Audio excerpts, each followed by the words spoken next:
Chapter 19. The Prophet. Shipmates, have ye shipped in that ship? Queequeg and I had just left the Pequod, and were sauntering away from the water, for the moment each occupied with his own thoughts, when the above words were put to us by a stranger, who, pausing before us, leveled his massive forefinger at the vessel in question. He was but shabbily apparelled in faded jacket and patched trousers, a rag of a black handkerchief investing his neck. A confluent smallpox had in all directions flowed over his face, and left it like the complicated ribbed bed of a torrent, when the rushing waters have been dried up. Have ye shipped in her? He repeated. You mean the ship Pequod, I suppose, said I, trying to gain a little more time for an uninterrupted look at him. Aye, the Pequod, that ship there, he said, drawing back his whole arm, and then rapidly shoving it straight out from him, with the fixed bayonet of his pointed finger darted full at the object. Yes, said I, we have just signed the articles. Anything down there about your souls? About what? Oh, perhaps you haven't got any, he said quickly. No matter though, I know many chaps that haven't got any, good luck to 'em, and they are all the better off for it. A soul's a sort of a fifth wheel to a wagon. What are you jabbering about, shipmate, said I. He's got enough, though, to make up for all deficiencies of that sort in other chaps, abruptly said the stranger, placing a nervous emphasis upon the word he. Queequeg, said I, let's go, this fellow has broken loose from somewhere, he's talking about something and somebody we don't know. Stop, cried the stranger. Ye said true, ye haven't seen Old Thunder yet, have ye? Who's Old Thunder, said I, again riveted with the insane earnestness of his manner. Captain Ahab. What? The captain of our ship, the Pequod? Aye, among some of us old sailor chaps, he goes by that name. Ye haven't seen him yet, have ye? No, we haven't. He's sick they say, but is getting better, and will be all right again before long. All right again before long, laughed the stranger, with a solemnly derisive sort of laugh. Look ye, when Captain Ahab is all right, then this left arm of mine will be all right, not before. What do you know about him? What did they tell you about him? Say that. They didn't tell much of anything about him, only I've heard that he's a good whale hunter, and a good captain to his crew. That's true, yes, both true enough. But you must jump when he gives an order. Step and growl, and go, that's the word with Captain Ahab. But nothing about that thing that happened to him off Cape Horn, long ago, when he lay like dead for 3 days and nights, nothing about that deadly scrimmage with the Spaniard afore the altar in Santa, heard nothing about that, eh? Nothing about the silver calabash he spat into? And nothing about his losing his leg last voyage, according to the prophecy. Didn't ye hear a word about them matters and something?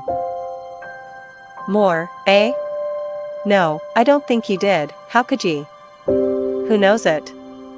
Not all Nantucket, I guess. But howsever, mayhap, ye heard tell about the leg, and how he lost it, ye have heard of that, I dare say. Oh yes, that every one knows most, I mean they know he's only one leg, and that a Parmacetti took the other off. My friend, said I, what all this gibberish of yours is about, I don't know, and I don't much care, for it seems to me that you must be a little damaged in the head. But if you are speaking of Captain Ahab, of that ship there, the Pequod, then let me tell you, that I know all about the loss of his leg. All about it, sure you do, all? Pretty sure. With finger pointed and eye leveled at the Pequod, the beggar-like stranger stood a moment, as if in a troubled reverie, then starting a little, turned and said, Ye shipped, have ye? Names down on the papers? Well, what's signed is signed, and what's to be, will be, and then again, perhaps it won't be, after all. Anyhow, it's all fixed and arranged ready, and some sailors or other must go with him, I suppose, as well. These as any other men, God pity 'em. Morning to ye, shipmates, morning, the ineffable heavens bless ye, I'm sorry I stopped ye. Look here, friend, said I, If you have anything important to tell us, out with it, but if you are only trying to bamboozle us, you are mistaken in your game, that's all I have to say. And it said very well, and I like to hear a chap talk up that way, you are just the man for him, the likes of ye. Morning to ye, shipmates, morning. Oh. When ye get there, tell M I've concluded not to make one of M. Ah, my dear fellow, you can't fool us that way, you can't fool us. It is the easiest thing in the world for a man to look as if he had a great secret in him. Morning to ye, shipmates, morning. Morning it is, said I, come along, Queequeg, let's leave this crazy man. But stop, tell me your name, will you? Elijah. Elijah. Thought I, and we walked away, both commenting, after each other's fashion, upon this ragged old sailor, and agreed that he was nothing but a humbug, trying to be a bugbear. But we had not gone perhaps above 100 yards, when chancing to turn a corner, and looking back as I did so, who should be seen but Elijah following us, though at a distance. Somehow, the sight of him struck me so, that I said nothing to Queequeg of his being behind, but passed on with my comrade, anxious to see whether the stranger would turn the same corner that we did. He did, and then it seemed to me that he was dogging us, but with what intent I could not for the life of me imagine. This circumstance, coupled with his ambiguous, half-hinting, half-revealing, shrouded sort of talk, now begot in me all kinds of vague wonderments and half-apprehensions, and all connected with the Pequod, and Captain Ahab, and the leg he had lost, and the Cape Horn fit, and the silver calabash, and what Captain Peleg had said of him, when I left the ship the day previous, and the prediction of the Squatistig, and the voyage we had bound ourselves to sail, and 100 other shadowy things.